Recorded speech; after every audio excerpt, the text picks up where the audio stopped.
Ari, vení. Hola, hola. ¿Me escuchan? Sí, te escuchamos. Buenas Wait, tardes no. a todas, a todos. Guillermo, Rosario, Start video. Eric, ¿Did it video? Amilcar, Marjorie. No, pero ese es del host. El host. El host no está mostrando su video. El host es el dueño. Empiezas tú primero, ¿verdad, Rosario? No, ellos le van a decir de algo. Dar las palabras Ese no soy yo, iniciales y hago la presentación después. Ok. Hola. Él es usted. Ya luego te cedo la palabra después, ¿no? Ellos Ok, perfecto. lo tienen. Ellos lo tienen. Porque de seguro están presentando algo. Ya los... No me veo. No me veo. No, ahí dice, el host, ellos lo tienen apagado su video. Start. Start.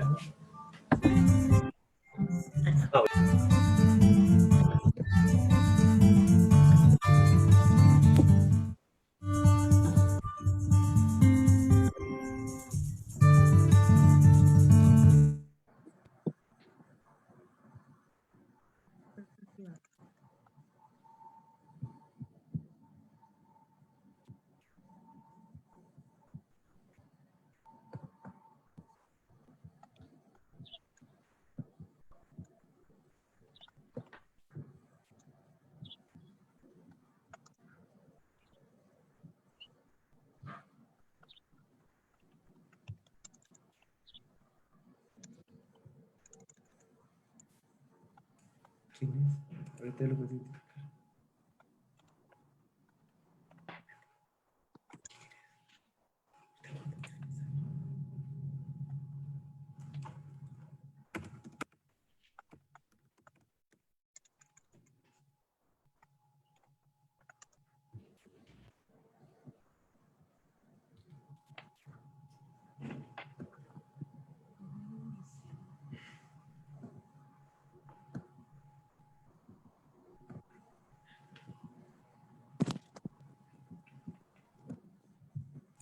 Ya nos Pueden estamos empezar. viendo. Pueden empezar. Muy buenas tardes a todos y a todas y a todos. Un gusto saludarlos nuevamente en este ciclo de conversatorios en el marco del COVID-19 de las coyunturas a las estructuras. El segundo conversatorio lo hemos denominado las deportaciones de migrantes centroamericanos en tiempos de COVID-19.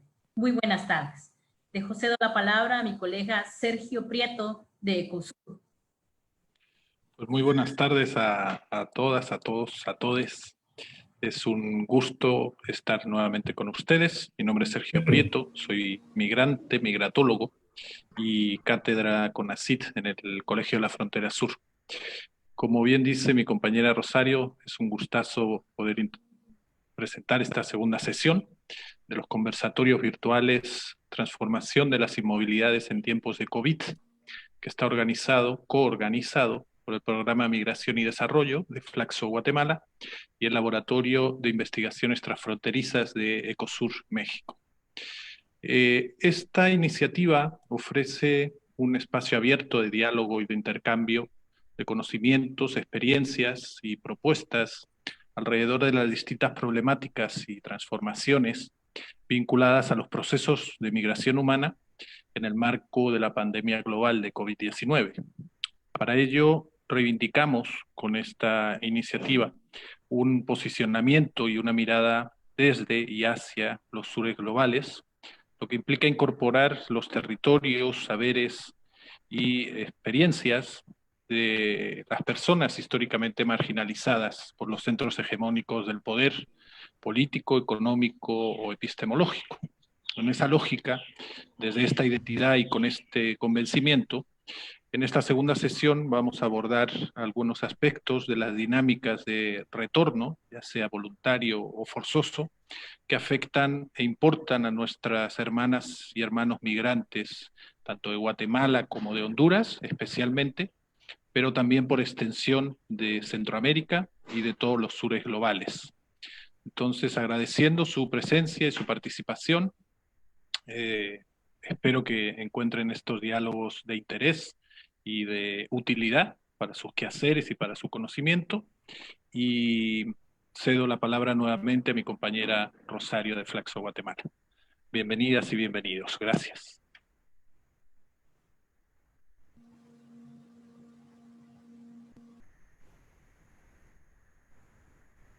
Vamos a presentar el día de hoy a los panelistas que el día de hoy nos acompañan.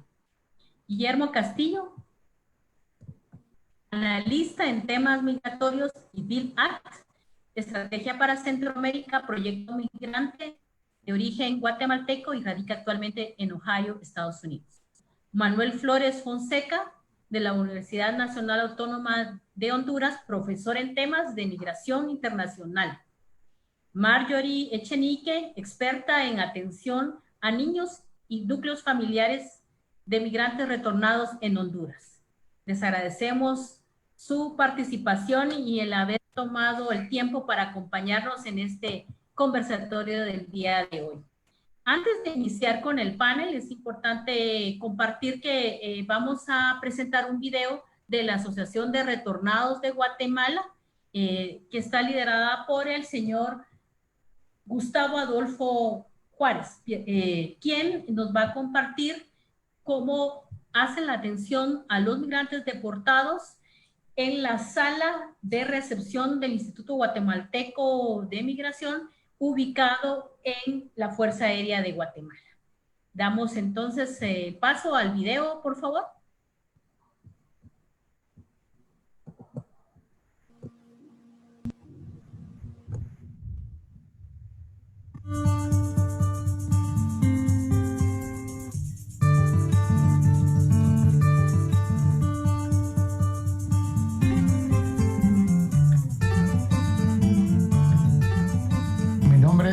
Gustavo Adolfo Juárez Panamá, soy presidente, fundador y representante legal de la Asociación de Retornados Guatemaltecos. Contagiados, creo que es un mensaje muy fuerte. Que de bien hecho como sea, pues son personas que han aportado al país con sus remesas, ¿va? Son personas que tal vez no han tenido el tratamiento necesario que se les debería de dar en Estados Unidos, ya sea que estén privados de su libertad. Creo que tienen un derecho. Sabemos las tendencias que hay en Estados Unidos y que pues muchos de nosotros tenemos familiares, inclusive mi persona, y que sabemos que debería de haber una transición de una cuarentena previa antes de ser removidos del país que están en Estados Unidos. Aparte del estigmatismo que traen de ser deportados o ser removidos de Estados Unidos, y que ahora se les puede tildar como personas que son un peligro para nuestra población en Guatemala, ¿verdad? Entonces creo que ahí debería de trabajar un poco más, con los COCODES y las municipalidades para darle una buena atención a nuestra gente. Algunos vienen con sus certificados desde Estados Unidos y que no deberían de ser maltratados, honestamente, ¿va? Porque sabemos que vienen con un certificado que pues tal vez, como lo mencionaba al inicio, que tal vez no es una garantía, pero que por lo menos dice que fue verificado por el Ministerio de Salud aquí en Guatemala y viene con un certificado desde Estados Unidos. Y se les ruega a nuestros connacionales que no usen las fronteras de paso ciego para evitar esto, que pasen por las fronteras donde realmente van a ser verificados por un doctor, un médico del Ministerio de Salud. Los cambios que han surgido es que los vuelos antes eran por las mañanas. Recibíamos vuelos desde las 8, en algunos casos cuando venían 5 vuelos en un día, que no es de todo el tiempo, pero pues estuvo dando el caso. 8, 9, 10, 11 y 12. ¿Por qué? Porque pues el Ministerio de Relaciones Exteriores siempre apropiadamente les ha podido colaborar con su pasaje para poderse ir hasta Huehuetenango, a la pura terminal. Entonces ahora lo que se ha cambiado es de que es un vuelo y dura aproximadamente de 2 horas la atención. Entonces solo envían un vuelo, cuando muchos 2 vuelos, para darle la atención a ellos, porque ellos están viniendo en horarios de 4 y 6 de la tarde. Sí, ese ha sido un cambio muy simultáneo. ¿Por qué? Porque los ponen en un albergue, ¿verdad? Por si alguien presenta algún síntoma, para que ellos no solo salgan a la calle y sean mucho más vulnerables como antes, que solo los atendían, su ingreso legal, ¡pum!, salían a la calle. Ahora pues este ha sido un cambio muy bueno. Yo lo veo que es muy positivo, ¿verdad? Ellos se vienen quejando que hay muchos contagios dentro de las cárceles en Estados Unidos y que no se están tomando las medidas. Posiblemente ahora las estén tomando porque se está expandiendo demasiado. Realmente nosotros como asociación pues les estamos brindando llamadas telefónicas, hasta le estamos dando un kit de prevención, un par de guantes, una mascarilla, jabón y gel, para que ellos apropiadamente pues al siguiente día puedan llevar su mascarilla o llegando a su lugar de origen, ¿verdad? Nuestros connacionales han sido personas que pues apoyaron con unas remesas mucho tiempo y que pues la economía va a tender a bajar. Pero creo que estamos unidos en la causa y seguir adelante como guatemaltecos.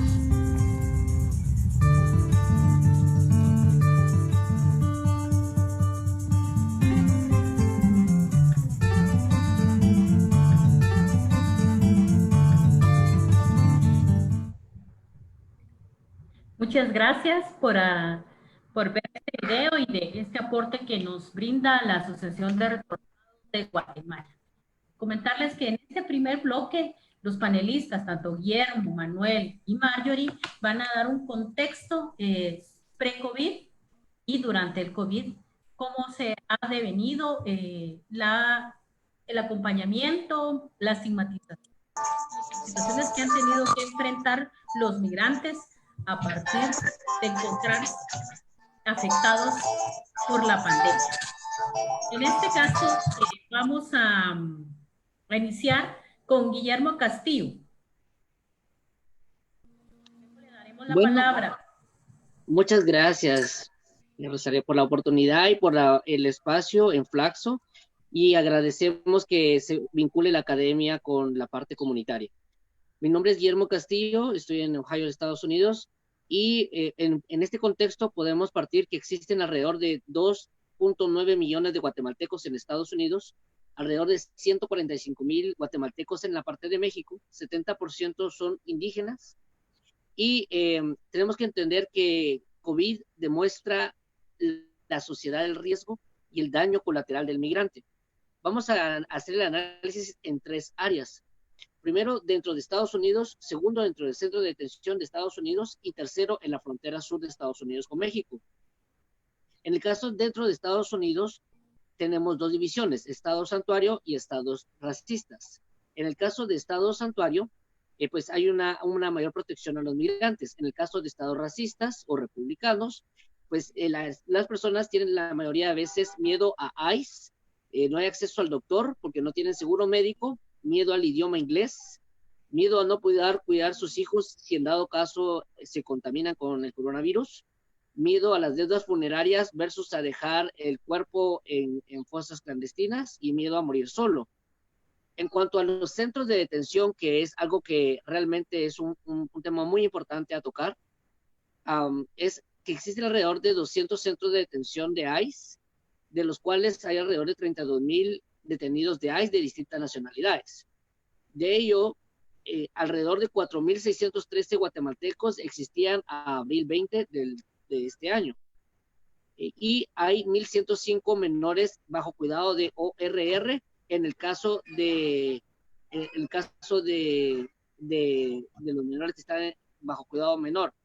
En cuanto al tema del interés, también debemos puntualizar que existen 4 billones de dólares que representan el ingreso de los centros de detención, o sea que es un negocio redondo para los centros de detención. Entre más migrantes detenidos, mejor el negocio. Estamos hablando de que son alrededor de 120 a 160 dólares por cama, por día, por migrante. Al respecto, en la fecha 17 de abril de 2020, el Comité de Supervisión de Reforma de la Cámara de Estados Unidos, United States House Committee on Oversight Reform, estableció la negativa de liberar a miles de migrantes no violentos y pruebas deficientes en los centros de detención de ICE. En ese caso se estableció también que DHS afirmaba que la detención en la pandemia es un elemento de disuasión necesaria para mermar la migración de centroamericanos hacia la frontera de Estados Unidos. Ahora, en la frontera sur de Estados Unidos con México, tenemos también que existen alrededor de 17.500 personas de distintas nacionalidades que han aplicado al asilo. Y de ellos, 6.500 han pasado más de 6 meses ahí, y estimamos que muchos de ellos, al no poder ahora entrar a Estados Unidos, van a retornar a Guatemala, Salvador y Honduras. Está claro que hay una estigmatización de migrantes en Guatemala. Habría que conocer la estigmatización en el caso de Salvador y Honduras. Y por último, cabe la posibilidad de mencionar de que ya Estados Unidos considera al migrante como una amenaza a la salud pública y seguridad nacional de Estados Unidos si se presenta en la frontera norte, por lo que lo va a deportar inmediatamente, y en el caso si se presenta, entra por punto ciego, corre el riesgo de que los grupos radicales usen la segunda enmienda, que es el uso del arma en defensa propia, y pues pueda morir. Y también aparte de que enfrentan los secuestros, violaciones, trata y demás. Así que la dinámica en la frontera norte de México o sur de Estados Unidos con México y Estados Unidos se ha convertido en un espacio muy complicado para poder migrar, y las migraciones han cambiado para siempre. Así que vienen nuevos retos de migración, y de eso estaremos hablando pues más adelante. Muchísimas gracias, Guillermo. Vamos a dar paso a Manuel Flores Fonseca, de la Universidad Autónoma de Honduras. Bueno, voy a hacer primeramente quiero agradecer la oportunidad de participar en este conversatorio virtual, y en primer lugar vamos a hablar en el primer bloque de un contexto de la pandemia y la movilidad humana. Bueno, como todos ustedes saben, los seres humanos siempre hemos estado propensos a epidemias y de paso pandemias, y en casi todas estas epidemias la movilidad humana ha jugado un papel fundamental en relación a su propagación, facilitada por los medios de comunicación y los nuevos estilos de vida que todos vivimos. En la movilidad humana hay que tener en cuenta, primeramente, a la migración internacional, ¿verdad? 273 millones en el mundo, la migración interna, más de 1.000 millones, y el turismo, con 1.560 millones de llegadas, y la movilidad cotidiana de todas las personas. El llamado famoso COVID-19 aparece en diciembre y bastaron unos días para su propagación por Asia, Europa, después Estados Unidos y lógicamente América Latina. Generalmente en una dirección norte a sur, de países de mayor desarrollo a menor desarrollo. A los países de Centroamérica, en general llegó en marzo, y Honduras proviene de su contagio de Europa y de los Estados Unidos por turistas, viajeros laborales, migrantes o sus familiares, y nunca deportados. Al hacer una cronología de las migraciones internacionales en la región, bueno, data desde hace mucho tiempo y muy relacionado con los aspectos económicos de cada uno de los países, los enclaves mineros, bananeros y comerciales. Y en la época moderna, como ustedes saben, por los desplazamientos ocurridos por la violencia en Centroamérica de los años 70 y 80, y en tradicionalmente la emigración ha sido hacia los Estados Unidos. En Honduras, propiamente hay una migración profusa a partir de la aceleración de la migración. Ocurre a partir de los 90, se hace visible después del huracán Mitch, y las siguientes décadas son las décadas del auge migratorio. Hay varios hitos migratorios que podríamos decir en el caso de esta cronología de Honduras y de Centroamérica, donde va incluido el modelo neoliberal, los desastres naturales, la violencia, las crisis políticas, y en los últimos años, como ustedes muy bien conocen, las crisis de los niños migrantes, las nuevas políticas de migración de los países de destino, como el muro, las órdenes ejecutivas, TPS, DACA, país seguro, asilo, y las caravanas de migrantes, y ahora el COVID-19. Puede ser un nuevo hito que viene desde la sanidad, se traspasa al panorama migratorio en todos los países, y especialmente en el Triángulo Norte de Centroamérica, y donde hay un inusitado interés siempre del presidente Trump. Podríamos decir de que hay un antes del COVID y un después del COVID, ¿verdad? Porque hay una gran ligación entre la pandemia y la movilidad humana, especialmente de la migración, ¿verdad? Y la verdad que creo que viene una nueva embestida del gobierno del norte con fines eleccionarios y hacia la migración del Triángulo Norte, y donde se va a vulnerabilizar aún más las poblaciones, especialmente de migrantes.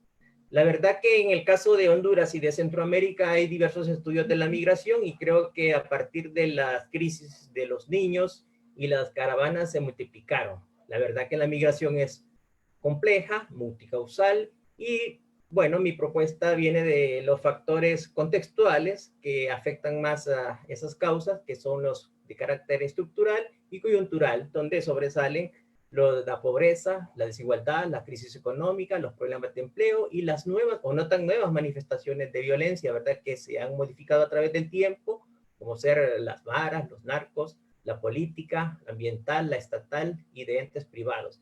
Las crisis económicas, las crisis políticas, como el golpe, fraudes de corrupción y narcoactividad, y otras generadas por la exportación del bono demográfico, que eso atañe a todos los países del Triángulo Norte, y se agrega el flujo de remesas y la cultura migratoria, que en El Salvador y Guatemala ocurre ya desde los años 80, y en el caso de Honduras se está construyendo todavía, ¿verdad? Esto lleva a que millones de centroamericanos busquen nuevos horizontes, principalmente hacia los Estados Unidos, y en el caso, digamos, del Triángulo Norte, solo en Estados Unidos, de Guatemala se calcula formalmente 1.5 millones, El Salvador 2.3 y Honduras 990,000, que suman 3.4 millones de personas del total de 34 millones que viven en la región, o sea, el equivalente al 10% de la población de estos países. En general, la principal causa ha sido la pobreza, la falta de empleo, que es estructural, y por el aumento del llamado ahora superávit demográfico,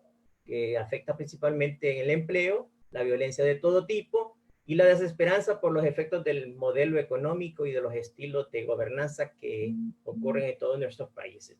Para finalizar este bloque, quiero decirles de que analizando el momento COVID, encontré 15 poblaciones ligadas a la migración que son de alta vulnerabilidad, ¿verdad? Independientemente de sus características de género, edad, etnicidad y discapacidad, pero me enfoqué más propiamente en aquellas que tienen que ver con la deportación, ¿verdad? Como son en el origen los migrantes que están viniendo hacia Honduras y hacia los demás países, y que ahora vienen a unos centros de atención temporal que incluso no existían, y que algunas instalaciones públicas se están acondicionando, ¿verdad? Por otro lado, en México, la cantidad de personas que quedan atrapadas en su camino hacia el norte, en los albergues, ¿verdad? Solamente en México hay en la frontera norte más de 90 albergues, más de 11,000 personas que pueden pernoctar en esos lugares. También los detenidos en el país en tránsito en el Instituto Nacional de Migración, ¿verdad? Para deportación, en caso de México, y en el país de destino, bueno, los migrantes retenidos en los centros de detención, ¿verdad? Para deportación. Aparte de que hay otros, pero estos considero de que son los más relevantes en este momento. Incluso también me gustaría mencionar de que en el caso de Honduras también, lo mismo que los demás países del área, creo yo, hay muchos migrantes extranjeros que están atrapados en caminos hacia los Estados Unidos, y en caso de Honduras, más de 500 personas actualmente están atrapadas creo que en la frontera con el Amatillo y en Choluteca, ¿verdad? Y ellos también son una población muy vulnerabilizada, ¿verdad? Entonces, por aquí cerraría este bloque, ¿verdad? Para después continuar más acerca de cifras de detenciones y otras cosas. Muchísimas gracias, Manuel. Antes de darle la palabra a Marjorie, quisiera recordarles que pueden hacer sus preguntas a través del chat y vamos a irla socializándolo con los panelistas al finalizar con la presentación de Marjorie en este bloque de contexto regional de la deportación. Marjorie, muchísimas gracias por acompañarnos. Te queda a ti el micrófono. Muchas gracias, Rosario. Un placer estar con ustedes en este conversatorio y en especial haciendo referencia pues, a los que me acompañan en este momento. Para centrarme en cuanto al contexto, sobre todo centroamericano y en especial de Honduras, sobre una de las poblaciones que se encuentran mucho más vulneradas en esta situación de migración, de retorno, de salida, quiero enfocarme a lo que ya los que me antecedieron en el uso de la palabra pudieron señalar, cuál es ese contexto real en materia de migración que los últimos años nos ha marcado. Básicamente nosotros podemos observar una presencia significativa de más núcleos familiares y niños, niñas no acompañados y adolescentes no acompañados durante la ruta migratoria, que se elevó increíblemente a partir del año 2018, con lo cual el fenómeno empezaba a generar un cambio, porque la migración, si bien es cierto, ha estado presente en Centroamérica y en la región desde hace mucho tiempo, la presencia de niños, niñas y adolescentes no acompañados, y en especial núcleos familiares, pues no se miraba tan fuerte como ahora en estos últimos flujos migratorios. Y esto pues despertó el interés en saber cuáles eran esas brechas o causas que generaban una expulsión masiva, pues entre ellas pues empezamos a observar también las caravanas migrantes con familias completas, con madres de familia, tías que se hacían acompañar de 9, 8 hijos, y que genera una alerta importantísima sobre todo para lo que es la niñez en Honduras, pero que también se replicaba en El Salvador y en Guatemala, al menos en ese triángulo norte, pues teníamos un poco más de monitoreo.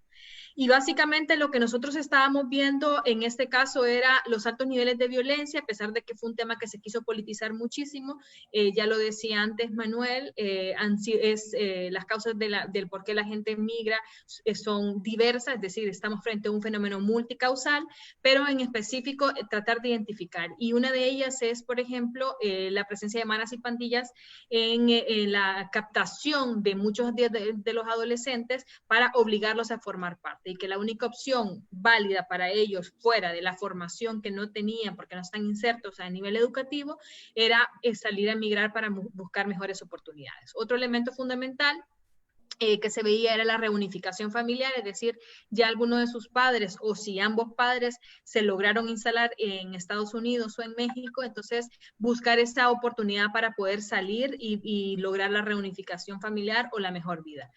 Vemos entonces nosotros que también dentro del imaginario social de nuestros países, migrar es una oportunidad que se presenta como la única oportunidad para poder sobrevivir y generar una mejor vida.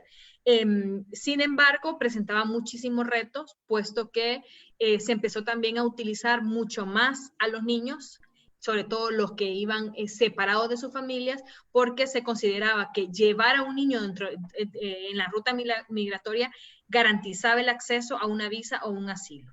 Y eso pues generó también una alza significativa de niños, niñas, sobre todo entre 10 y 12 años durante los flujos migratorios, que si bien es cierto, lo que hacía era ponerlos en un mayor nivel de vulneración, de peligro, ¿verdad? Y generar sobre todo elementos de violación de derechos humanos para estos, igual al núcleo familiares. Entonces, nos damos cuenta, ¿no?, que frente a este contexto se empezaron a generar las deportaciones masivas también, y Honduras, no solamente, sino también El Salvador y Guatemala, a recibir un número también altísimo, como antes nunca visto, de migrantes retornados. En ese sentido, se presenta también entonces el reto de empezar a preparar al Estado no solamente para el tema de la recepción, porque si no era la recepción y atención inmediata, y en las próximas 24 horas también las redes de trata o las redes de coyotes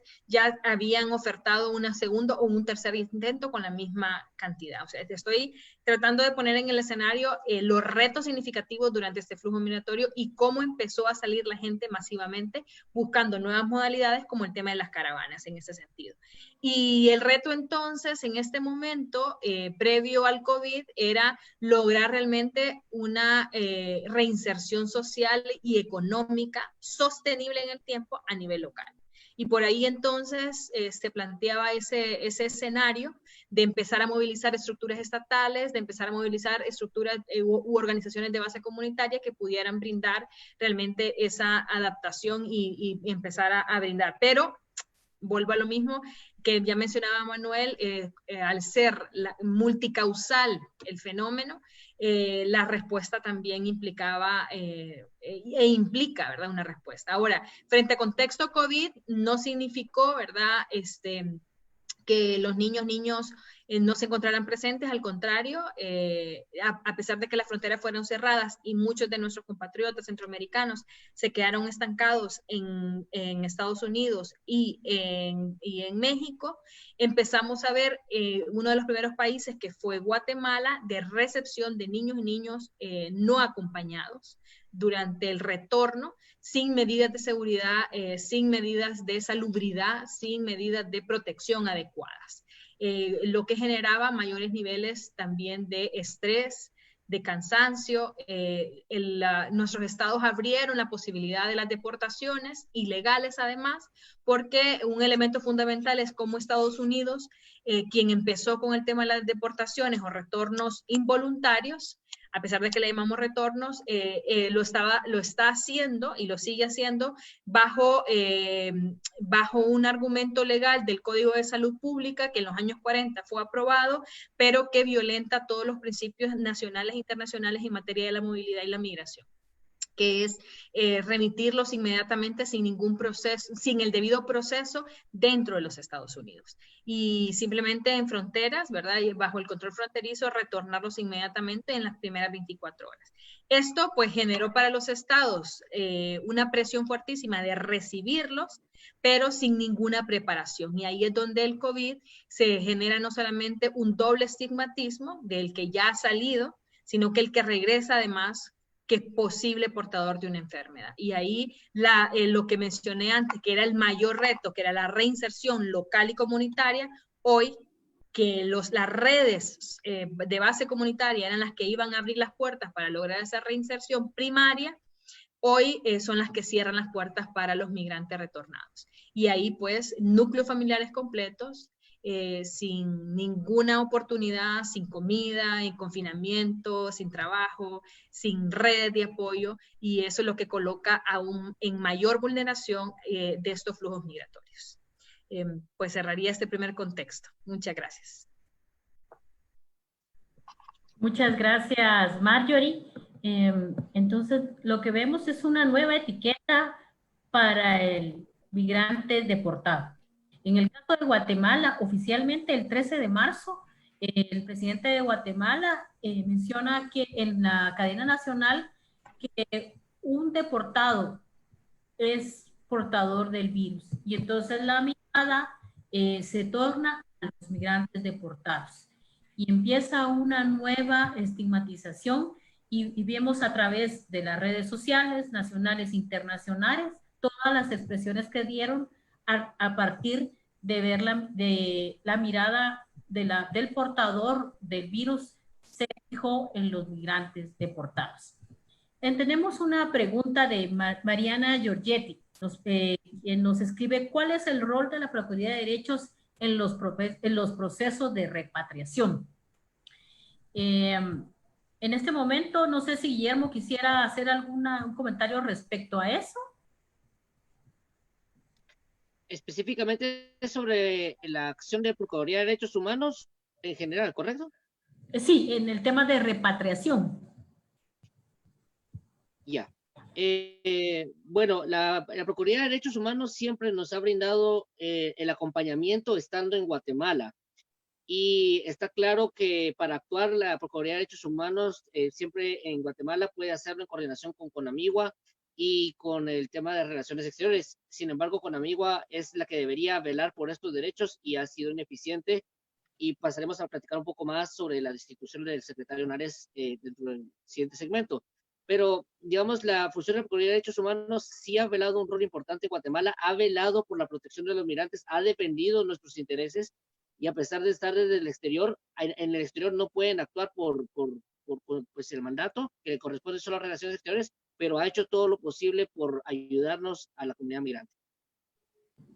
Muchísimas gracias, Guillermo. Recordarles que en el espacio de comentarios pueden hacer sus preguntas a los panelistas. Vamos a pasar al segundo bloque. En este momento vamos a dar la palabra a Manuel Flores para que nos pueda ahondar en relación a las deportaciones, ¿verdad? Características, qué políticas nacionales o instrumentos han implementado en Honduras para la atención de los deportados retornados. Bueno, en cuanto a las deportaciones de hondureños, hay que tener en cuenta de que la migración profusa de hondureños fue tardía.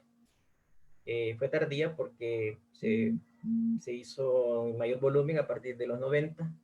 Entonces no tenían conformadas las redes de apoyo para la migración.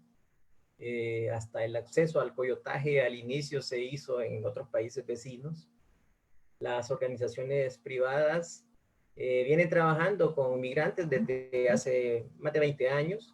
La academia, la verdad que empezó su estudio con esfuerzos personales hace 15 años y desde hace recién unos 5 o 6 años ha mostrado un interés institucional en la migración, ¿verdad?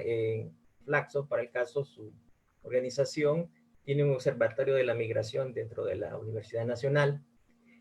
Para el Estado, el interés siempre en la migración ha sido en la del destino, ¿verdad? La ayuda consular, las remesas familiares, porque las remesas familiares representan el 20% del Producto Interno Bruto de Honduras y por eso Honduras está en el top mundial de ese indicador a nivel mundial.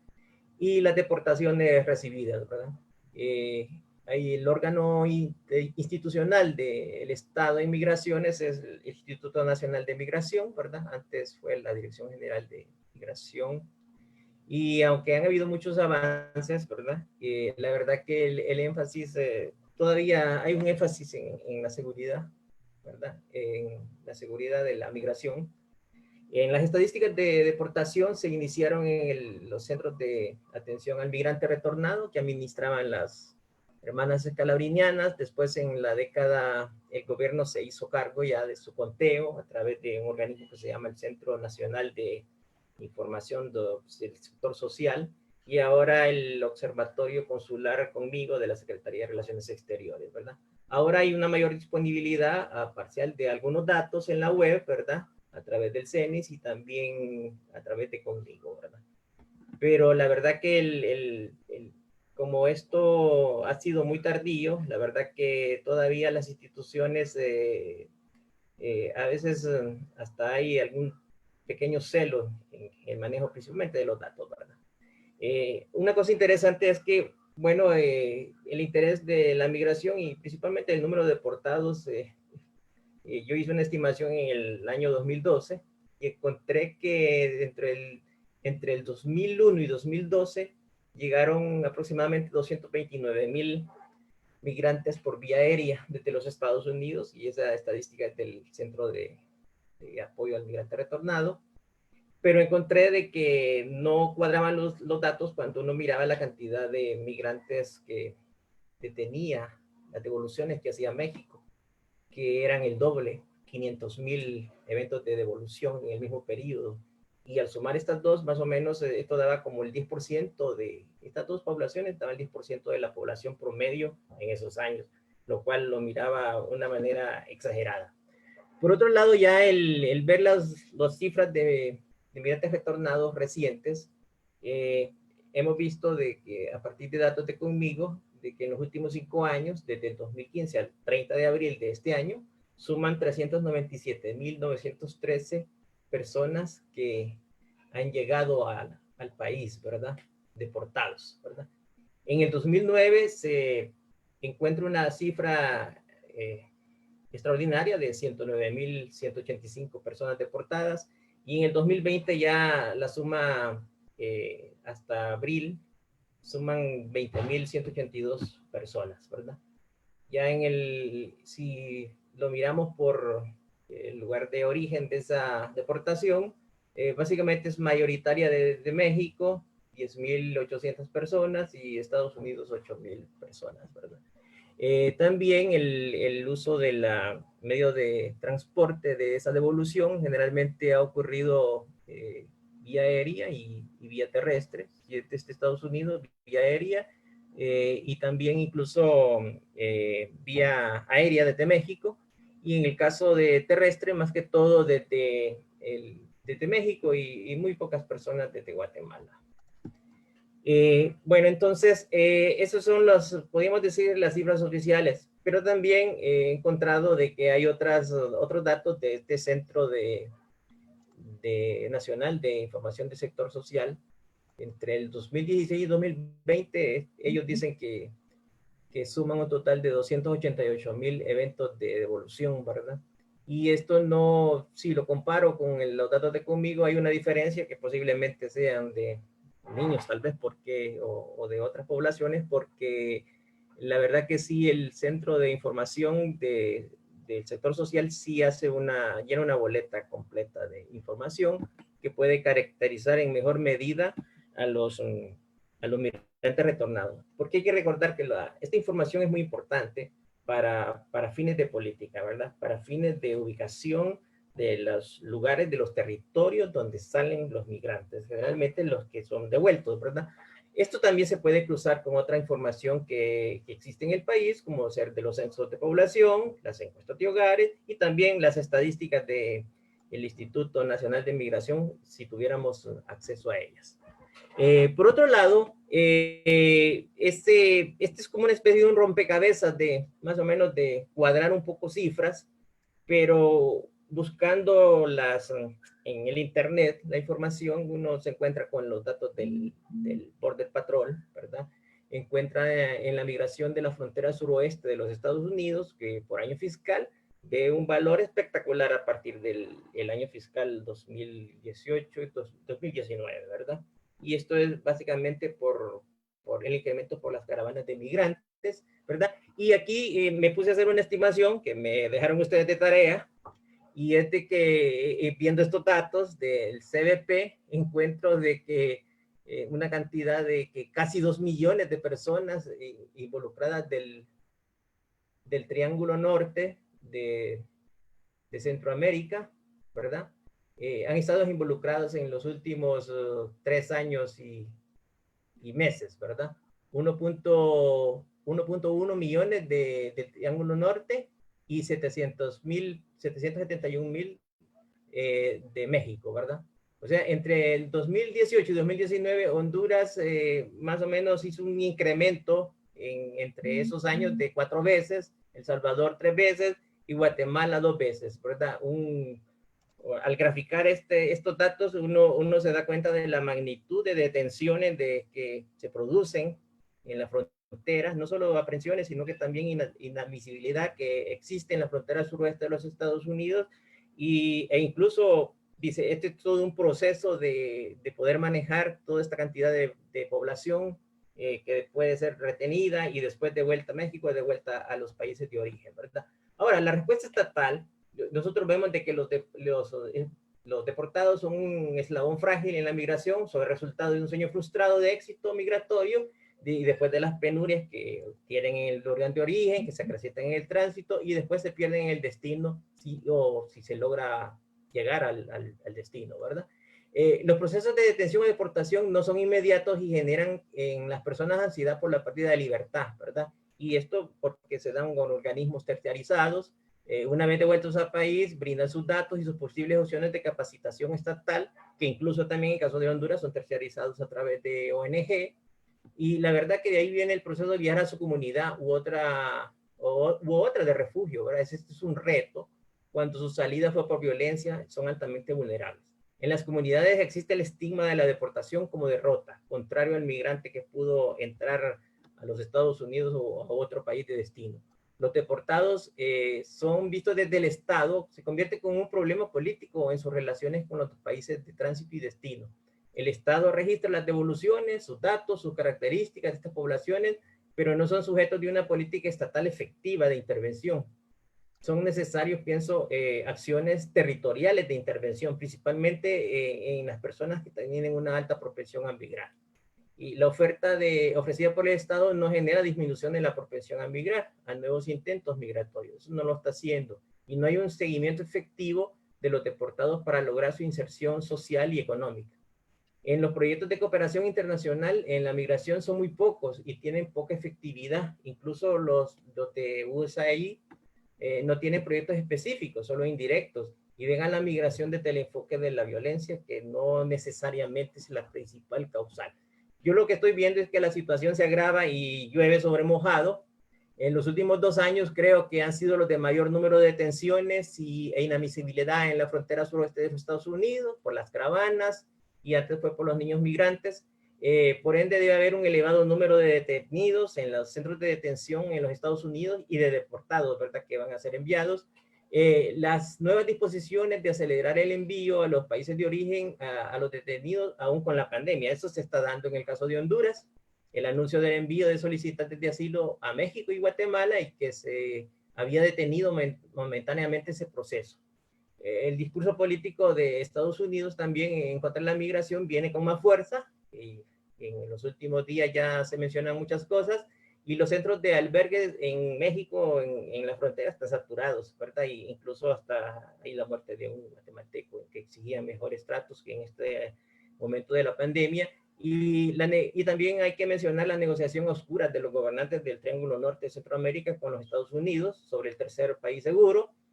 Hace pocos días se refirió la prensa hondureña acerca de la negociación del gobierno de Honduras.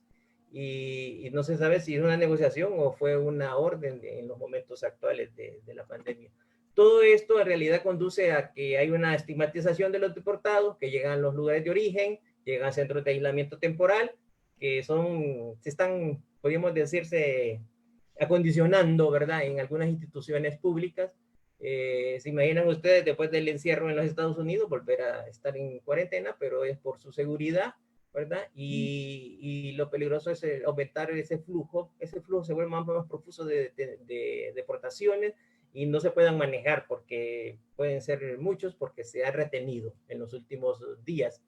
Por otro lado, la estigmatización de los deportados a cumplir su cuarentena en volver a sus comunidades de origen, aunque lleven un salvoconducto sanitario, en estos días sufren discriminación, ya que las comunidades se están convirtiendo en una especie de reducto de protección al COVID, ¿verdad? Y se están cerrando. Por otro lado, veo la estigmatización de los migrantes ha sido declarada, como ustedes mencionaron, una amenaza a la seguridad nacional primeramente. Ahora se agrega una amenaza a la seguridad sanitaria, ¿verdad?, en los Estados Unidos. Y después pienso que va a venir la seguridad económica de los empleos en los Estados Unidos, ¿verdad?, donde los migrantes van a ser el patito feo de esa fiesta. Ahí me quedo para el siguiente bloque. Muchísimas gracias, Manuel. Entonces pasaríamos entonces, por favor, con Marjorie, que también podría ya darnos datos más precisos sobre la atención principalmente a niños y niñas y núcleos familiares en Honduras. Estamos anotando sus comentarios para las preguntas a los panelistas al final de este bloque. Gracias. Gracias. Muchas gracias. Pues para ir concretizando un poco más, para dar un ejemplo, en el año 2020, hasta el viernes 1 de mayo, habían sido retornados y atendidos 2.197 niños, niñas y adolescentes en Honduras, y aproximadamente a partir del 27 de marzo hasta la fecha, es decir, ya en época COVID, se han retornado y se han atendido 358. Lo pongo como ejemplo porque, si bien es cierto, se redujo la atención en los centros de recepción de niños y adolescentes provenientes de otros países, también se complicó en algún sentido. Entonces, ahí es donde nosotros particularmente hacemos un poco este análisis, es decir, cuál es la respuesta institucional, ya que se permitió los retornos y hasta dónde hemos llegado. Por ejemplo, en Guatemala no hubo un primer control. Los primeros días para ellos fueron terribles porque recibían cientos de niños y adolescentes o núcleos familiares, particularmente fuera de los ya migrantes adultos, que también tenían un flujo bastante elevado, a diferencia de Honduras, que empezaron a retornar 15, 20 días después y bajo un número considerable de 20, 30 por día. Eso implicaba también que la respuesta estatal fuera mayormente coordinada, ya que a nivel de Centroamérica, si bien es cierto, la crisis de COVID no ha enfocado la prioridad del estigma, de la vulneración, de la atención inmediata y de la posible amenaza que podría implicar retornos masivos sin ningún tipo de seguridad y control, ya que si en México o en Estados Unidos o en el mismo Guatemala hacían algún monitoreo o control sanitario, esta información no se retornaba o no retornaba junto con el migrante. Y en ese sentido implicaba un doble esfuerzo porque no ha habido una coordinación realmente a nivel de países y tampoco, como vuelvo y repito, ha sido la prioridad. Es decir, han obviado la importancia de tener a nivel de derechos humanos, a nivel de respeto, ¿verdad?, de la dignidad humana, pero también a nivel de contexto de salud, lo que implica empezar a retornar familias, niños, adolescentes no acompañados o también adultos, en este caso, ¿no? Entonces, hasta en algún momento Honduras se tardó muchísimo para poder reaccionar.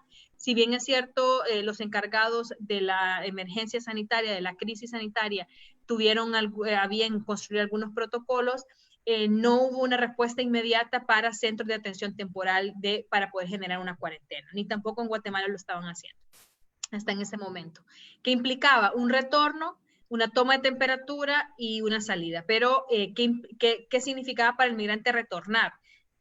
Pensando que podría estar sano, pero que frente a una crisis económica que se viene y que se está viviendo en nuestros países, no hay una respuesta para ellos, porque las personas comúnmente están saliendo en búsqueda de alimentos, pero estos que retornan no tienen absolutamente nada. Y como lo mencionaba antes Manuel, también el estigma. Entonces, ha sido un reto para Centroamérica tener centros de atención temporal, especialmente con enfoque de vulneraciones, dependiendo de la vulneración en la que se encuentre la persona retornada, cuál era la respuesta diferenciada, ¿verdad? Que brindara pues el Estado. Si bien antes del COVID en Honduras, como mencionaba mi colega Manuel, mi compatriota, pues ya han existido algunos esfuerzos en materia de migración, hay una cierta propuesta a nivel nacional de la política de migración, que todavía está a nivel de borrador, se está construyendo la Estrategia Nacional de Reintegración, que también, ¿verdad?, está a nivel de borrador, y se han empezado a construir algunos elementos fundamentales o sistemas de información que han sido un gran reto y brecha para nuestros países también, el no tener datos claros sobre cuántas personas retornan, cuántas personas realmente salen, y por ahí sistemas como el CIAMIR, el Conmigo, que han existido y que son fuentes de información valiosísima, pero que no tiene acceso nadie más que el gobierno. Y eso pues no permite, ¿verdad?, conocer el fenómeno de primera mano. Y en este sentido, durante el COVID, muchos protocolos que se habían construido, por ejemplo, se estaba construyendo el protocolo binacional entre Guatemala y Honduras para el retorno de niños, niñas y adolescentes no acompañados o núcleos familiares, ha quedado en suspenso.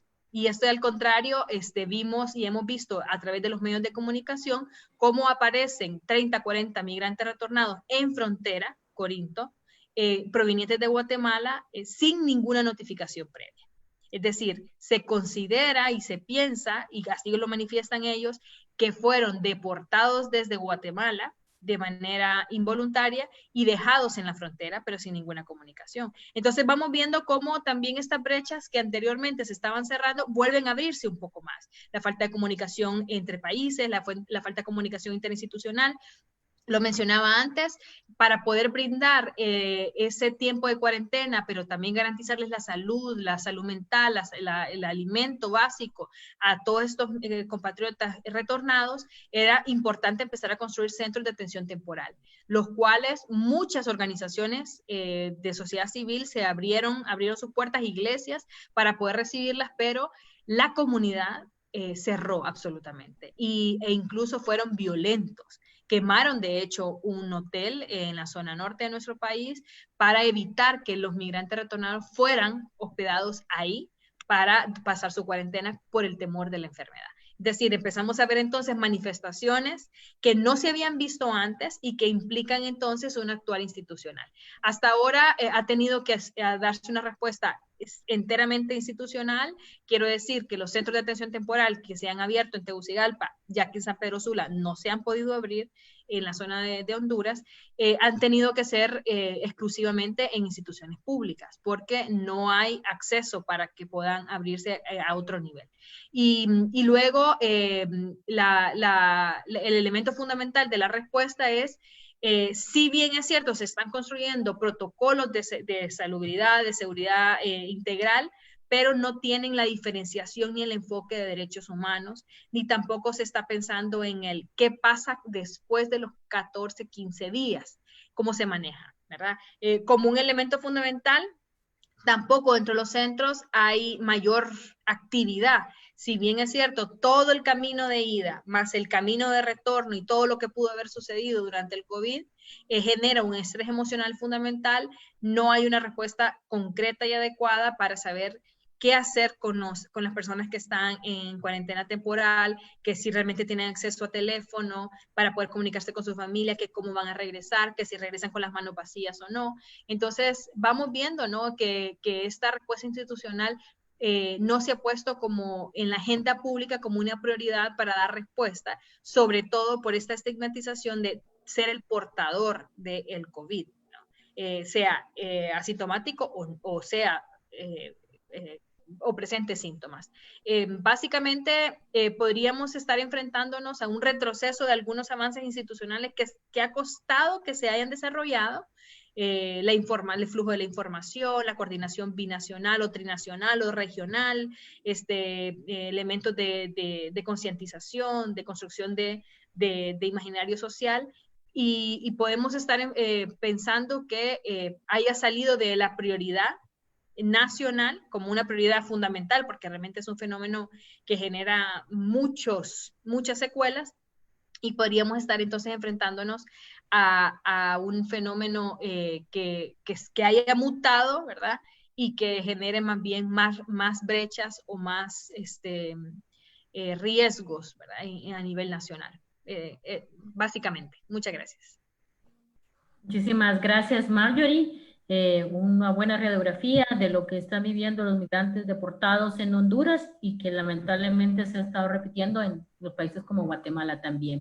Vamos a pasar con Guillermo Castillo, quien nos va a abordar la agenda de los migrantes en Estados Unidos ante el COVID-19, y creo que va a permitir contestar algunas de las preguntas que nos están haciendo a través de los comentarios.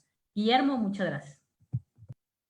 Pues muchas gracias nuevamente y gracias al compañero Manuel y Marjorie por la amplia explicación. Efectivamente, compartimos esa visión y agregaría que como antecedentes, pues efectivamente las fronteras cambiaron para siempre y tenemos que partir que ya al migrante en Estados Unidos, en la frontera sur, se le considera amenaza a la salud y seguridad pública de Estados Unidos, también como carga pública de salud.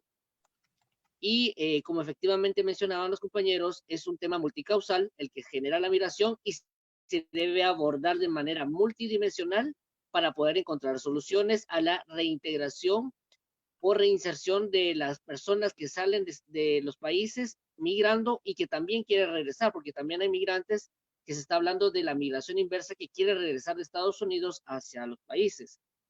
Tenemos que partir de que existe una sociedad del riesgo y un daño colateral actualmente en el migrante, donde la situación estructural del país de origen y destino no permite el acceso a la justicia.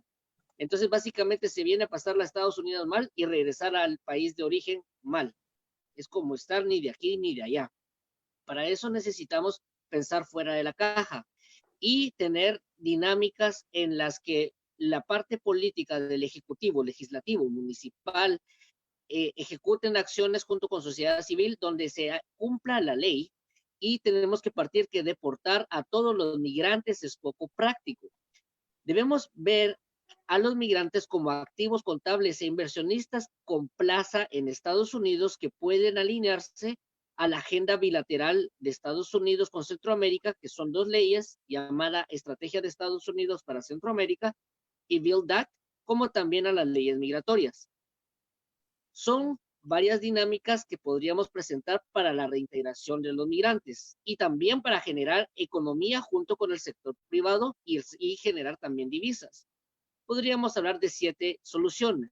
La primera es hablar de una remesa ausente, que es básicamente la reactivación económica a través del sistema financiero que permita un crédito de $1,500 a $2,000 con una tasa de interés blanda, con apoyo de los entes rectores bancarios para que pueda existir un crédito en el que exista una calificación rápida del migrante y que ese dinero se le entregue en cuotas de $500 al familiar del migrante en función del historial de las remesas de los últimos 2 años o del último año.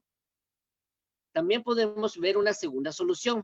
Actualmente en Centroamérica no existe capacidad de albergues temporales para migrantes y son temas relativamente, pues, que se están movilizando en estas fechas bastante.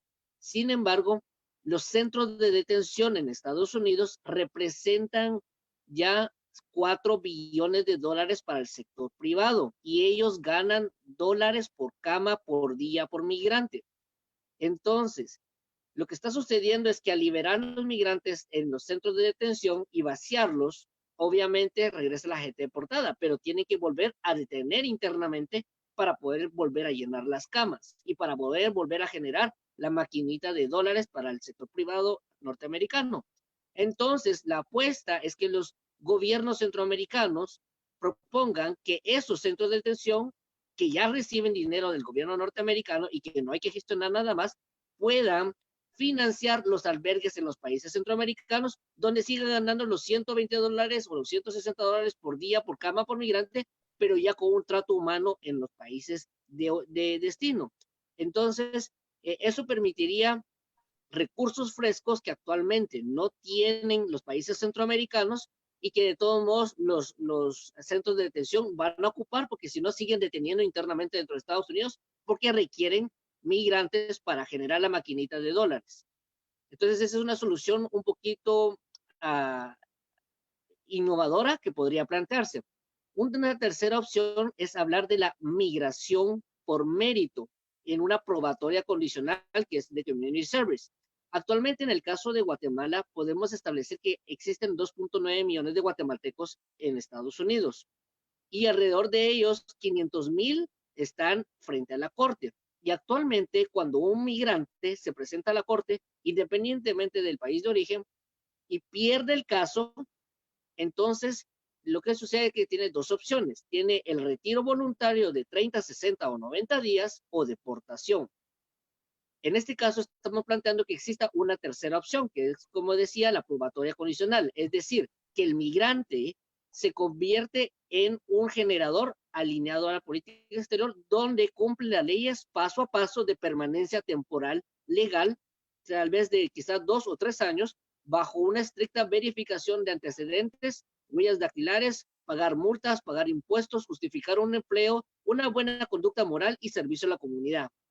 Nada tan lejano como el TPS, realmente es como similar, como un hermano del TPS, pero desde un punto de vista que atiende los conceptos del lado republicano, que son los que están dominando en este momento toda la política migratoria.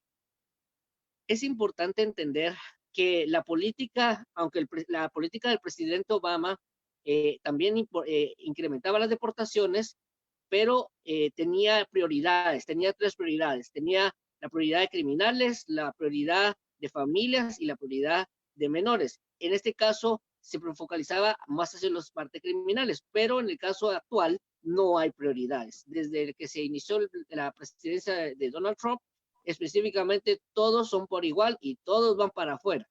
Entonces debemos encontrar una solución para el negocio de los centros de detención y creo que sería una buena oportunidad para reducir la detención interna dentro de Estados Unidos, fortalecer los albergues, pero también generar la economía para los centros de detención. Un cuarto punto que podríamos explorar es las visas temporales de agricultura o limpieza para ciudades con coronavirus. Podemos expresar, por ejemplo, que los norteamericanos no van a estar interesados en ir a la agricultura. Es algo que no les interesa en realidad. No les interesa, pero a nuestra gente sí le interesa. Entonces podría negociarse, estamos planteando en el caso de Guatemala 250,000 visas temporales, porque son necesidades latentes hoy en día. También podríamos hablar de 10,000 visas profesionales para doctores, enfermeras y cuestiones de tecnología.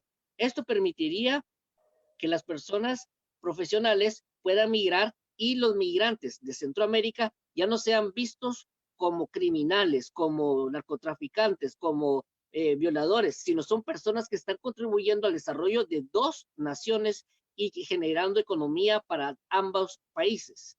Un sexto punto de solución que podríamos plantear es las cortes migratorias en Guatemala, Salvador y Honduras. Actualmente, el tercer país seguro promovido por el presidente Donald Trump, en el caso de ACA o cooperación de asilo, no tuvo nada a cambio en los países. En realidad, no les dieron nada. Y básicamente lo que se podría plantear a Estados Unidos es que financie 4 cortes migratorias, en el caso de Guatemala, o en número equivalente en El Salvador y Honduras, con jueces de migración. En el caso de Guatemala estamos planteando 50 jueces de migración, 100 oficiales de migración, 100 abogados de migración guatemaltecos o salvadoreños o hondureños, y que también haya un intercambio de software de asilos, el equipo para los permisos de trabajo y generar una transferencia de know-how de Estados Unidos a Guatemala, para que entonces sí podría hablarse de una atención propia en el marco internacional del tema de los migrantes.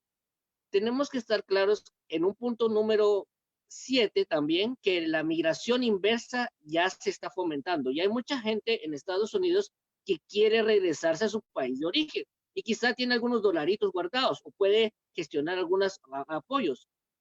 Lo que se necesita en ese sentido son 4 grandes rubros que pueden vincularse hacia el sector privado y hacia el sector del Ministerio de Economía u otros que están interesados. Podríamos hablar del caso de la vivienda productiva, microfranquicias con calificación rápida de crédito, unas industrias culturales, economía naranja, que va muy alineado a la parte de la UNESCO y del BID, y también el tema de seguros. Así que ya en una tercera fase podríamos ampliar un poquito más al respecto.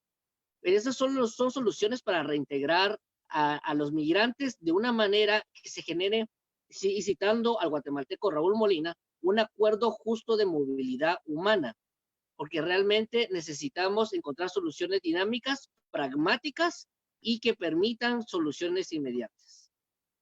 Me quedaría ahí para pasar después al siguiente segmento.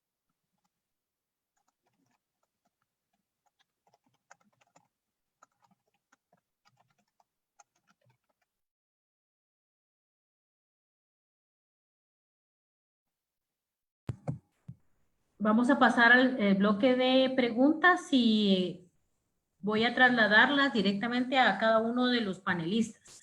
Cumbre de Migrantes y Retornados pregunta, ¿cómo se puede generar estrategias o redes para la reinserción laboral de personas retornadas?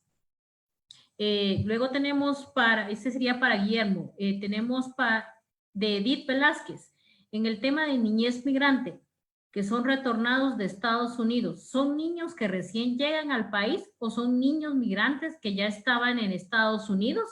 Marjorie, si tú podrías contestar esa pregunta. Tenemos de Frank Abijal, pregunta, ¿están preparados los países del Triángulo Norte, específicamente Honduras, para recibir migrantes retornados? Doctor Manuel Fonseca.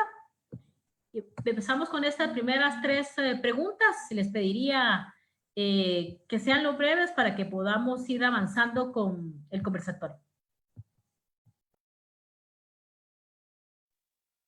Muchas gracias. Sí, en relación a la pregunta de la reinserción de personas que están regresando, es generar la articulación entre ejecutivo, legislativo, sociedad civil, iglesia, casas del migrante, academia y líderes migrantes, como también diásporas en general, que permitan soluciones de manera pragmática.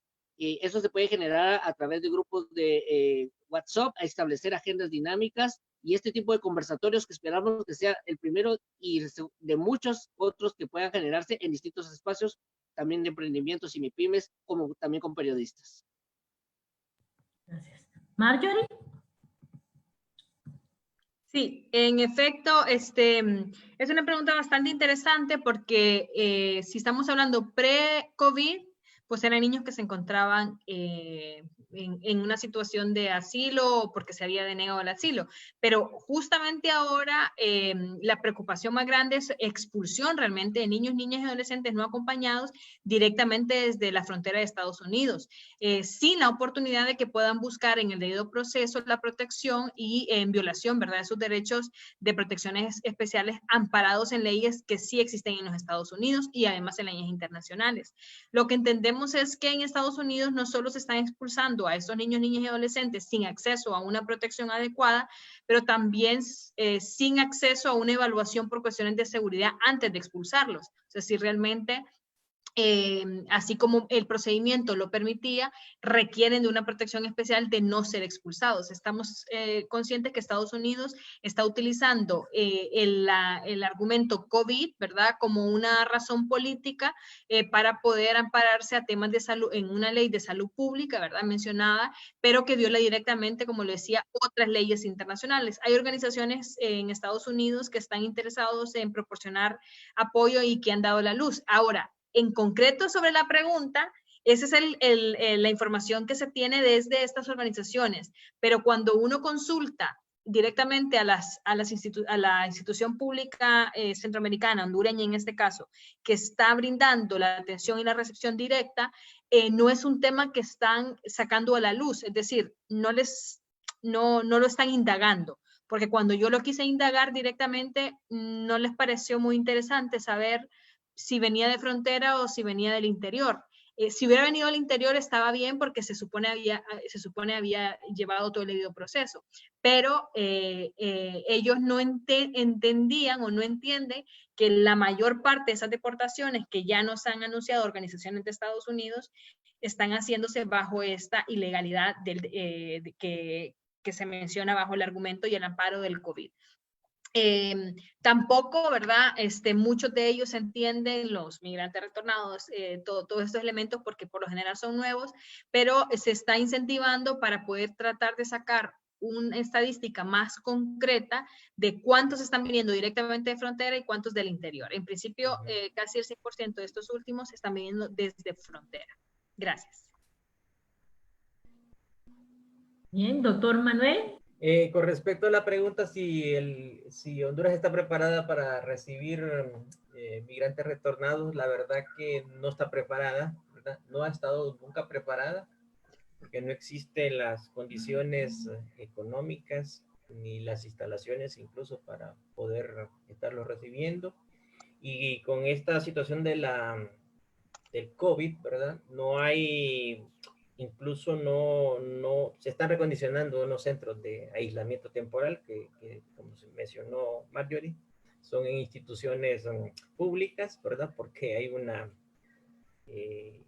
hay un miedo hacia el COVID y la gente cree que los migrantes retornados traen ese virus.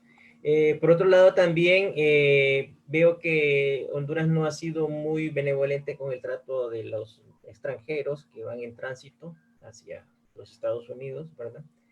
Había mencionado de que hay una retención de aproximadamente 500 migrantes que creo entre cubanos, haitianos y africanos que están en el país y el Estado no les dio la asistencia debida. Todavía están en el país, incluso no pueden salir del país, y más bien organizaciones privadas y también iglesias y también organizaciones comunitarias han visto la necesidad de poder ayudar más bien con sus propios medios a este grupo de población. Por otro lado también, no solamente ya con esto del COVID, ¿verdad? Yo creo que las cosas se complican aún más y también no va a haber los suficientes recursos económicos para recibir y también para lo principal para lograr una reinserción económica y social de los migrantes. Y eso sí es preocupante porque va a significar de que va a aumentar la vulnerabilidad de esta población. Muchísimas gracias. Vamos a ir tratando de ir ajustando un poco las preguntas. Tenemos otras que han salido a partir de este conversatorio. Por ejemplo, preguntan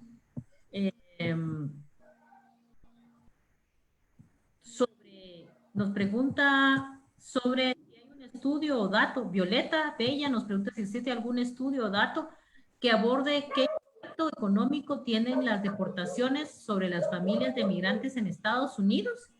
¿Alguno de ustedes puede dar alguna información al respecto? Luego tenemos Mariana Giorgetti. ¿Hay en especial discriminación hacia las mujeres migrantes? Y Mauricio Triminio pregunta, ¿cuáles serán las estrategias que implementarán los países del Triángulo Norte en relación al tema de migrantes retornados ante el COVID-19? Y los nuevos retos que llevará la reinserción social. Creo que ahí ya había, de alguna manera, cuando estaban exponiendo los panelistas, pues que estamos en una fase precaria donde se está empezando con la atención, pero no se ha dado todavía el seguimiento hacia la reinserción.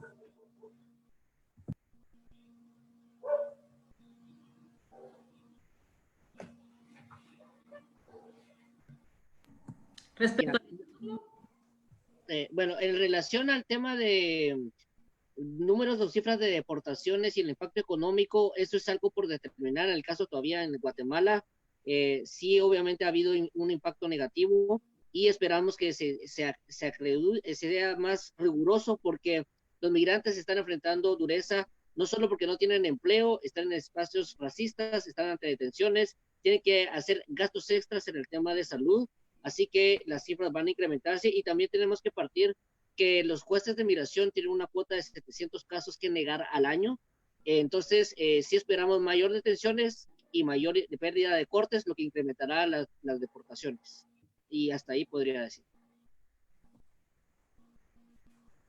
Con respecto a algún estudio, no, ¿verdad? No tenemos al momento información. No, en el caso de Honduras no conozco. Gracias. En el caso de la estigmatización hacia mujeres deportadas, Marjorie. Sí, realmente, bueno, siempre tienen no hay como una estigmatización identificada adicional a la que ya hemos mencionado, pero sí bien mayores niveles de vulneración en la ruta y durante la ruta, ¿verdad? No tanto al regresar o al retornar, sino también la salida, el nivel hasta en este momento es lo que más se ha verificado. No sé si Manuel por ahí quisiera... Sí, vi que caso de, creo que OIM sacó en estos días sacó un trabajo, bueno, no es un trabajo, es un folleto acerca de la vulnerabilidad de las mujeres migrantes en esta situación del COVID y relacionadas con la migración. Y sí, más bien veo que esos son esfuerzos más bien de este organismo y que los países deberían de tomar en cuenta, ¿verdad? Porque sí, la verdad que las mujeres son altamente vulnerables, más que los hombres en este proceso migratorio, ¿verdad? Principalmente en el tránsito, ¿verdad? Y también mencionan todas las desigualdades, ¿verdad? Que sufren, ¿verdad? No solamente en ese camino, sino que también en el hecho de que hay personas que dependen de ellas y también todo su apego, su arraigo con el país de origen, donde también algunas de ellas han dejado a sus hijos, ¿verdad? Sí, pero no veo que, aparte de ese trabajo, es una cosa muy reciente ahorita, ¿verdad? Y en relación a un estudio sobre el impacto de la deportación en la economía, ¿verdad? Ya en términos económicos, pienso que este es un tema de investigación que debería de realizarse en los países del Triángulo Norte. Incluso también ver el enfoque no solamente de el aporte o el efecto que produce en las deportaciones en los países de origen, sino que también ver las contribuciones que han hecho los migrantes en los Estados Unidos, que este es otro enfoque que se ha visto en la región. El profesor Canales de México, él ha trabajado mucho el tema de las contribuciones, ¿verdad? Y creo que sí lo hemos olvidado porque a veces las contribuciones son la verdad, unas estimaciones estratosféricas de la contribución que hacen en esos países de destino. Gracias. Bien, entonces ya hemos avanzado alrededor de 1 hora y se ha extendido el tiempo y sabemos que también los participantes quieren ir ya conociendo cuáles son estas reconfiguraciones que se van a dar a partir del COVID-19. Muchas de las preguntas que hemos estado observando van en la relación a esta reconfiguración. Les pediría, por favor, que en 2 minutos ustedes pudieran sintetizar cuáles serían esas repercusiones post-COVID y la agenda estratégica que se debería de abordar para atender a los migrantes deportados. Marjorie. Sí, muchas gracias. Yo centraría en 3 nuevas reconfiguraciones que podríamos estar viendo a partir de ahora. Uno de ellos es cómo se va a empezar a dar ese flujo migratorio cuando sabemos el COVID, lo han mencionado, vino para quedarse, ¿no? Es decir, una nueva situación, es decir, se va a presentar como una nueva vulneración a la cual se van a enfrentar todas estas personas. ¿Cuál va a ser, pues, las medidas de salubridad, además de todo lo que se enfrentan, qué podría representar? Otro elemento fundamental llevado a esto sería, ¿se van a dar masivamente de nuevo las migraciones en caravanas o no? Porque la caravana implica, ¿no? Este sentimiento de protección, pero también un elemento nuevo de convivencia y de aproximación, que es precisamente lo que se está quitando. Y una vez que vayamos retomando la normalidad, un elemento fundamental a analizar es qué pensamos que pueda suceder. ¿Van a salir más gente porque la situación económica y la crisis se va a ver realmente fuerte en nuestros países? La crisis económica en la que ya estamos enfrentándonos va a motivar a muchos a buscar irse, pero también encontramos que no solamente Honduras va a estar en crisis, sino también México y también Estados Unidos. Entonces yo pienso que esta situación va a generar muchos cambios en el fenómeno de la migración, muchos retos especialmente, ¿no? Pero también nuevas motivaciones para irse o para quedarse. Si es para quedarse, implicaría entonces una oportunidad para reconsiderar y repensar la construcción del tejido social, la construcción de la inclusión social. Entonces, es una oportunidad que tiene nuestro gobierno, sobre todo a nivel local, y en especial lo que mencionaba al inicio, que es un nuevo reto, es aquellos que retornen, porque no solamente porque eran migrantes irregulares, sino también los regulares que retornen, porque el trabajo en Europa y Estados Unidos los va a hacer retornar a sus casas. ¿Qué iba a implicar? Fuera de los que ya van a tener que retornar de manera deportada porque no van a encontrar trabajo, van a encontrar una comunidad con los brazos abiertos o van a encontrar realmente una comunidad que los va a rechazar. Y eso, pues, al menos en Honduras, Centroamérica, no se veía. Es decir, el estigmatismo, la xenofobia no era un elemento tan fuerte a trabajar en nuestros países, porque realmente estaba normalizado que un miembro de tu familia saliera de manera irregular en búsqueda de un mejor futuro. Pero esta xenofobia ahora sí se presenta como un nuevo reto, que no se ha pensado, que no se ha trabajado y que puede generar mayores niveles de violencia. Entonces sí que este contexto va a cambiar muchísimo la manera de abordar y la manera y la dinámica del fenómeno de la migración. Gracias. Guillermo. Bueno, efectivamente comparto la conversación de Marjorie, y lo que se requiere es una negociación en distintos niveles, tanto a nivel ejecutivo, legislativo y judicial en Estados Unidos. Así como existe en nuestros países, existe balance de poderes y se debe tener la habilidad de allá de poder negociar tanto con el presidente de Estados Unidos, con el Senado, con la Casa de Representantes, con las embajadas de cada país, con el Departamento de Estado, con el Departamento de Justicia, con la parte de Homeland Security, con Customs and Border Protection y también con ICE. Para eso tenemos que estar dentro de las elecciones presidenciales de 2020 contextualizados, y que la línea del presidente Donald Trump es una línea del Tea Party, y también está en contrapuesta el candidato demócrata que es Joe Biden. También estamos ante una recesión económica y cambio política migratoria en Estados Unidos de manera dura y tajante, por lo que se requiere y se necesita decisiones ejecutivas donde se designe un SAR migratorio por país que pueda negociar en múltiples dimensiones para encontrar soluciones al nivel y fenómeno migratorio. Realmente lo que diría es que este tipo de conversatorios deben generar una mesa de crisis migratoria frente al coronavirus en Estados Unidos, México y Guatemala, que intersecte la sociedad civil, periodistas, diputados, ejecutivo, alcaldes, estudiantes, y que todos estemos en la búsqueda de soluciones. Es una excelente oportunidad para generar soluciones 4x4, pensando en un Jeep, y que antes tal vez teníamos un carrito con 2 llantillas, hoy tenemos que tener un 4x4, por lo que es necesario tener tanques de pensamiento académico, migratorio, en Guatemala, Salvador y Honduras, también en conjunto con la diplomacia cultural. Creo que eso es fundamental, el tema de impulsar desde la diplomacia cultural, el tema de industrias culturales y economía naranja desde la UNESCO o desde la parte del BID, son necesarios para nuestros países para generar la concientización de nuestra dinámica y cómo encontrar soluciones a todo. Realmente Estados Unidos no puede deportar a todos los migrantes porque también los migrantes contribuimos a su comida y contribuimos a los impuestos. Así que no es tan fácil en esta dinámica y todo se reduce a las cortes de migración.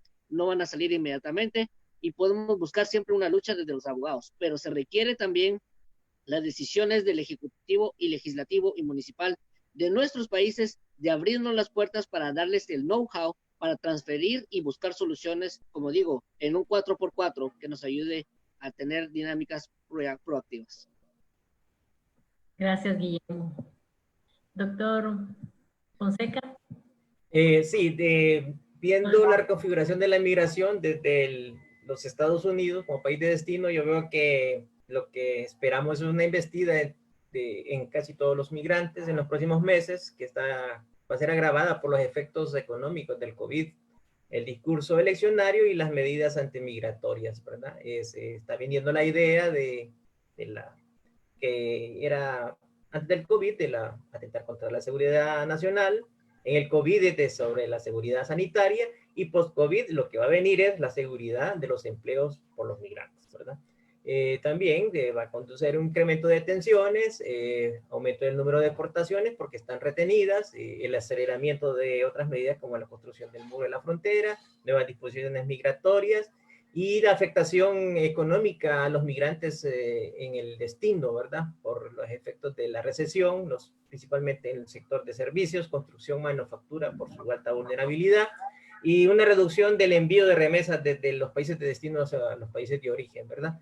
También hay que mencionar de que los migrantes también son afectados, ¿verdad? Solamente de Honduras se estima que hay 44 muertes a nivel por COVID en el mundo, donde 30 son en Estados Unidos. Por otro lado, me voy a saltar lo del tránsito, ¿verdad? Porque en este momento creo que es más importante hablar sobre la reconfiguración en el origen, ¿verdad? Donde veo que el manejo de la pandemia ha sido muy lento, muy dilatado, hay una escasez de insumos, la letalidad es muy alta, corrupción, aprovechamiento más bien de legisladores para negociaciones oscuras, incluidas las migratorias, ¿verdad? El impacto de la economía por la inmovilidad es grande, por su ligación con el exterior, afectados por la desaceleración de la demanda mundial, ¿verdad? Menores ingresos del Estado y de las empresas. Por otro lado, los efectos económicos de los hogares son evidentes ya. Los familiares de migrantes afectados, principalmente por la reducción de las remesas, ¿verdad? En eso hay estimaciones de 10 a 15% de la CEPAL para América Latina, 19.3 dice el Banco Mundial, y el Banco Central de Honduras dice $1.000 millones va a ser la disminución, ¿verdad? Por otro lado, hay una reducción sustancial de la migración, que ahorita hay un compás de espera, pero superada la crisis inmediata, va a venir la económica y social, y esto va a agravar la situación de los hogares, y la salida al exterior podría ser una opción urgente. Puede ocurrir una oleada migratoria como las caravanas. Por otro lado, el comportamiento de migraciones dependerá de los efectos económicos de la pandemia, ¿verdad? Básicamente en el empleo.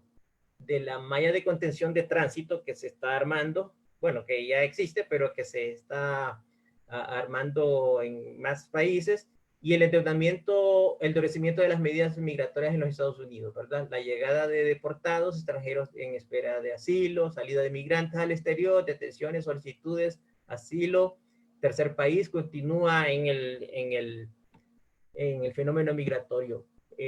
La verdad que yo veo que la estrategia de Estados Unidos es contener los flujos migratorios, ¿verdad? Que esto viene desde hace mucho tiempo, con el Plan Frontera Sur, con el Plan Paralizar la Prosperidad, ahora con el Plan de Desarrollo Integral del Triángulo Norte, y también ahora creo que se está estableciendo ese plan de redes de contención, que para mí es un plan de contención de tercer país, ¿verdad?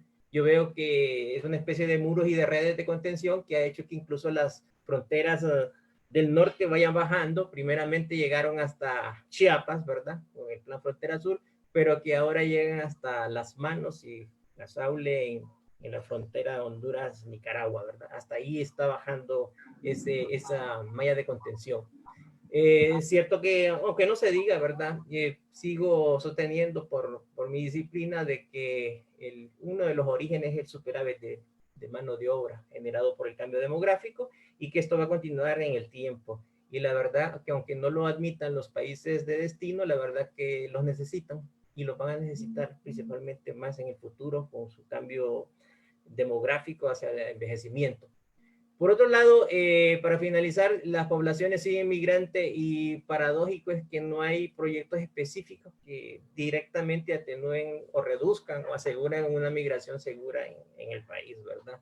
Porque no se atienden las causas estructurales, sino que solamente algunas de carácter coyuntural, ¿verdad? La verdad que estas sobrepasan ya la capacidad estatal.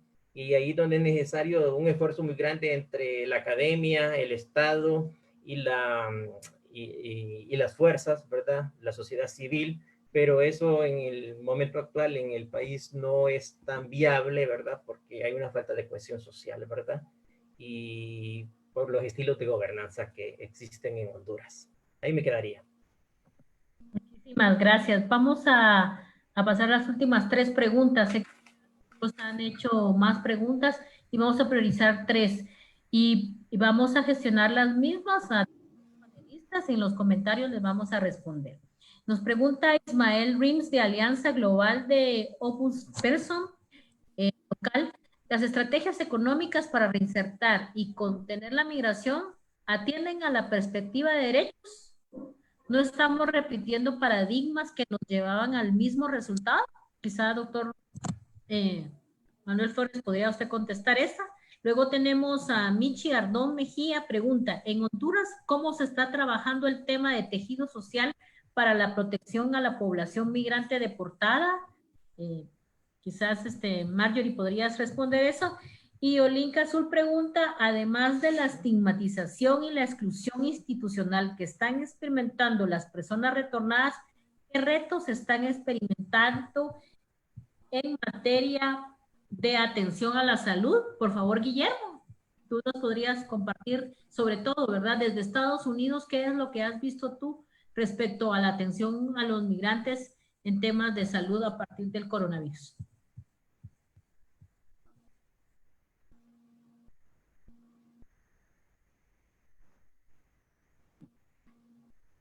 Bueno, en relación al tema de salud en Estados Unidos, como decía al inicio, hay una variante entre los estados demócratas y los estados republicanos. En el caso de los estados demócratas, sí hay acceso al test, sí hay acompañamiento médico y sí tienen mayor disponibilidad de soluciones y de bancos de comida. En el caso de estados republicanos, tenemos una variante que no tiene acceso a la salud, a la parte de seguros médicos y hay una estigmatización, perdone. Hay una estigmatización en el tema, y lo que podría pasar es, estamos dando acompañamiento a los migrantes vía videoconferencia de cómo curarse en la casa, básicamente con comprar cosas en Walgreens, en Walmart, en CVS, en Kroger, para mantener un cuerpo básico y un pH adecuado. También hay una situación en la que tienen miedo para el tema de que puedan morir en casa, pero ante esto se necesita el apoyo de los medios de comunicación, especialmente de los países de origen, y que los familiares de migrantes le avisen de esos métodos de cómo cuidarse en casa. Realmente aquí los vínculos familiares son muy importantes y esa articulación desde sociedad civil también es importante para generar campañas de cómo cuidarse en casa para que los migrantes puedan seguir produciendo los dolaritos que todos buscan y que todos podamos seguir en la misma dinámica compartiendo juntos. Gracias. Marjorie. De hecho, como lo mencionaba antes, la construcción del tejido social también va a implicar desde estas organizaciones de sociedad civil o organizaciones de base comunitaria o veces que llamamos, que empiecen a brindar una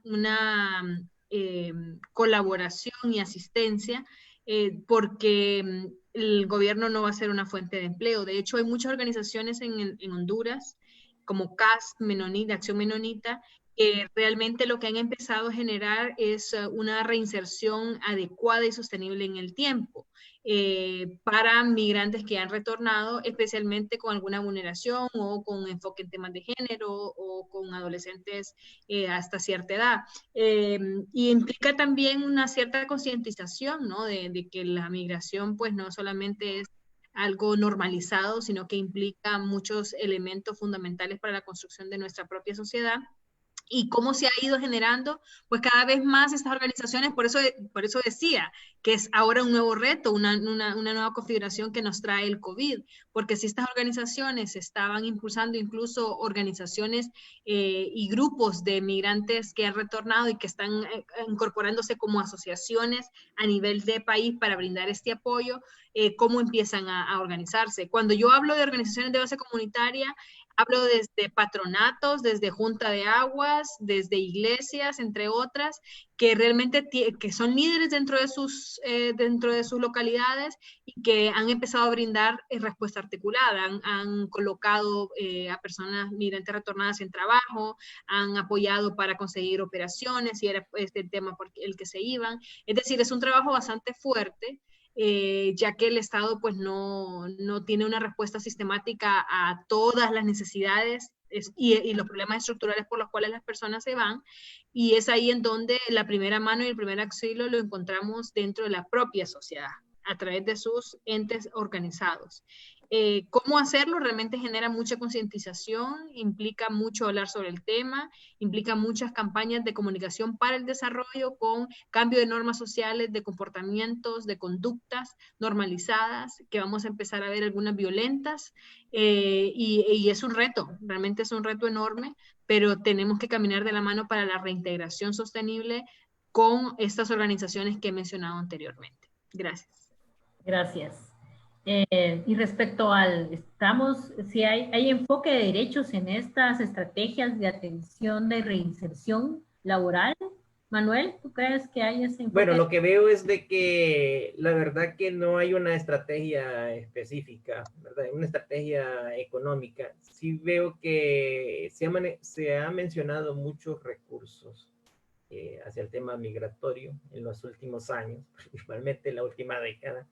Y es impresionante de que uno desconoce en qué se han invertido todos esos recursos, ¿verdad? Y vienen desde este plan de Alianza para la Prosperidad que nunca vimos nada.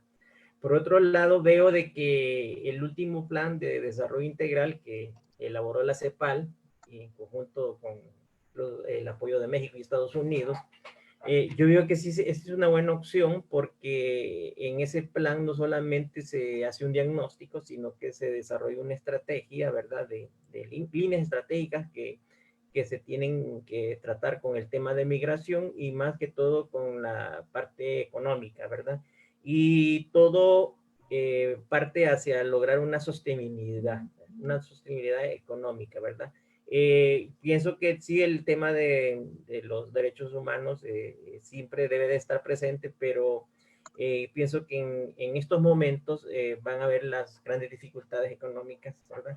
Y yo sé que siempre tiene que ir este enfoque, ¿verdad? Pero ahorita va a ser la obtención de recursos para poder atender las necesidades de las poblaciones en sus lugares de origen, ¿verdad? Y también ver todos estas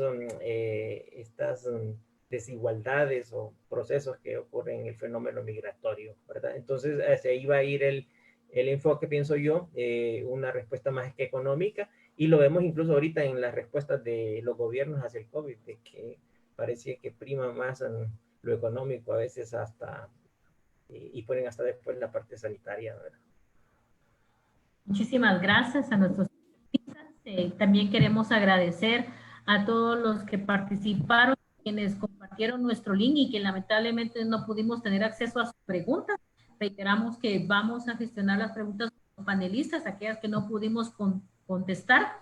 Ya son para Guatemala, Centroamérica, son las 7:30. Superamos el tiempo, agradecemos muchísimo su participación y sé que es un tema interesante y que hay muchísimas aristas que tocar, muchos elementos, ¿verdad? Llueve sobre mojado para los migrantes deportados, efectivamente, pero también todo el tejido social, academia, sector privado, estudiantes, universidades, tanques de pensamiento, sociedad civil, MIPYMES, etcétera, estamos comprometidos para buscar soluciones duraderas para todos y todas, porque es una reconstrucción a partir del COVID-19. Sergio, te dejo las palabras de cierre.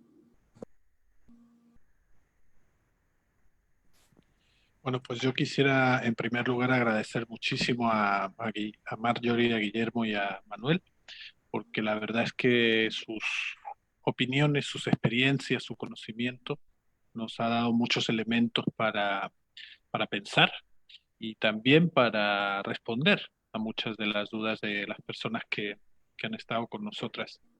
En mi opinión personal, bueno, queda claro que la migración o la movilidad humana como tal es un fenómeno, un proceso histórico sumamente complejo y no pocas veces perverso. Hay muchas veces que las aparentes soluciones o parches a las problemáticas migratorias, como el tema de las remesas, las caravanas, incluso los propios muros y las fronteras, terminan siendo contraproducentes y terminan convirtiéndose en nuevas trampas.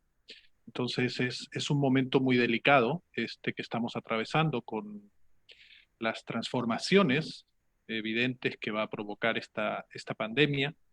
Yo creo que más allá de las prácticas de la migración va a seguir ocurriendo porque la movilidad humana y no humana es una característica inherente de este mundo, pero van a cambiar sobre todo, me parece la parte más importante, los imaginarios políticos, sociales y de la propia sociedad migrante.